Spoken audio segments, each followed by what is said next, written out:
नमस्कार। मैं Shashi Prabha Saraswat, associate professor Hindi, Shri Kalyan राजकीय कन्या महाविद्यालय सीकर। प्रिय विद्यार्थियों, आपका स्वागत है। आइए आज की व्याख्यान माला प्रारंभ करते हैं, जिसका अवतरण निम्नानुसार है। कैसे मंगलमय प्रभात की कल्पना थी और कैसी अंधेरी काल रात्रि आ गई है। क्या एक दूसरे को देखने से डर लगता है? घर मसान हो गया है, अपने ही लोग भूत प्रेत बन गए हैं, पेड़ सूख गए हैं, लताएं कुम्हला गई हैं, नदियों और सरोवरों को देखना भी दुस्सह हो गया है, केवल इसलिए कि जिसका ऐश्वर्य से अभिषेक हो रहा था वह निर्वासित हो गया है। उत्कर्ष की ओर उन्मुख समष्टि का चैतन्य अपने ही घर से बाहर कर दिया गया। उत्कर्ष की, मनुष्य की, उधर्वोन्मुख चेतना की यही कीमत सनातन काल से अदा की जाती रही है। सुप्रसिद्ध निबंध मेरे राम का मुकुट भीग रहा है निबंध से लिया गया यह अवतरण पंडित विद्यानिवास मिश्र जी द्वारा रचित है। इस निबंध में राम राज्याभिषेक के मंगलमय अवसर पर अचानक उन्हें वनवास दिए जाने की घोषणा कर दी जाती है। जो वेदना व्यथा का वातावरण उस समय सारी अयोध्या में बन गया था, उसका भावात्मक चित्रण विद्यानिवास मिश्र जी कर रहे हैं।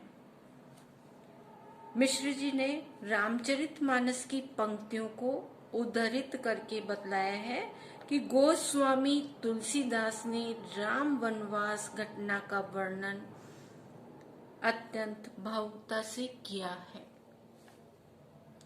उन्होंने वर्णन किया है कि अयोध्या में राम के राज्याभिषेक का मंगलमय वातावरण था। कल सुबह राम के राज्याभिषेक का मुहूर्त निश्चित था और सारे अयोध्यावासी प्रसन्न थे, परंतु प्रभात की वह मंगलमय कल्पना राम को वनवास देने की खबर से सब और अंधेरी रात में बदल गई।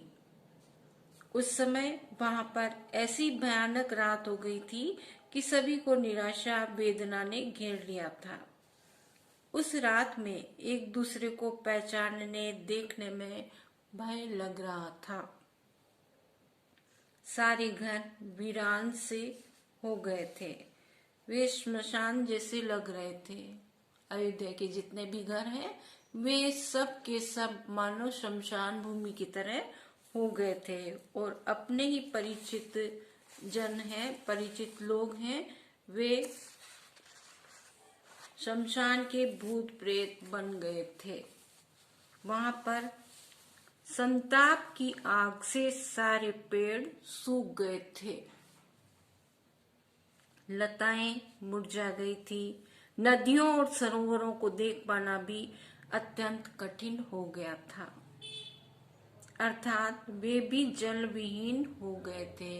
कहने का तात्पर्य यह है कि अयोध्या नगरी के जितने भी लोग थे वे तो सब भूत बने हुए हैं ही, निराशा में डूबे हुए हैं ही। प्रकृति के जितने भी स्रोत थे वे भी भगवान राम के वनवास की खबर सुनकर के, निर्वासित होने की खबर सुनकर के अपने कार्य को छोड़ करके निस्तब्ध हो गए थे। नदियां सूख गई थी, पेड़ सूख गए थे, सब के सब मानो अपने कार्य को छोड़ करके उस राम के निर्वासन की बात को सुन करके चिंताग्रसित थे। यहाँ का सारा वातावरण ऐसा इसलिए हो गया था कि जिसके राज्याभिषेक के लिए वैभव के साथ सारा आयोजन हो रहा था, उसे अचानक राज्य से निर्वासित कर दिया गया था, अर्थात वनवास दे दिया गया था। जो अपने यौवन काल में अपने अभ्युदय के साथ अपनी सारी प्रजा के अभ्युदय का जीता जागता प्रतीक बन रहा था, उसे ही अयोध्या से बाहर कर दिया गया था। लेखक पंडित विद्यानिवास मिश्र जी कहते हैं कि वस्तुतः जब भी मनुष्य ने अपने उत्कर्ष के लिए ऊपर की ओर मुख उठाया है, अपनी चेतना को उधरमुखी किया है, तभी उसके साथ कोई न कोई ऐसी बुरी घटना होती रही है। ये परंपरा सनातन काल से चली आ रही है। आज की ये परंपरा नहीं है, ये तो चिरकालीन सनातन परंपरा है। राम के साथ भी ऐसा ही हुआ। उन्हें अचानक निर्वासन का कष्ट उठाना पड़ा। विशेष टिप्पणी के अंतर्गत हम कुछ बिंदु लिखेंगे जो निम्नानुसार है। राम राज्याभिषेक के मंगलमय क्षण में अमंगल होने की घटना का भावपूर्ण वर्णन किया गया है। उत्कर्षाभिलाषी मानव के जीवन में अनेक बाधाएं, विघ्न आदि आते रहते हैं, जिनका कुप्रभाव दीर्घ काल तक, लंबे काल तक चलता रहता है।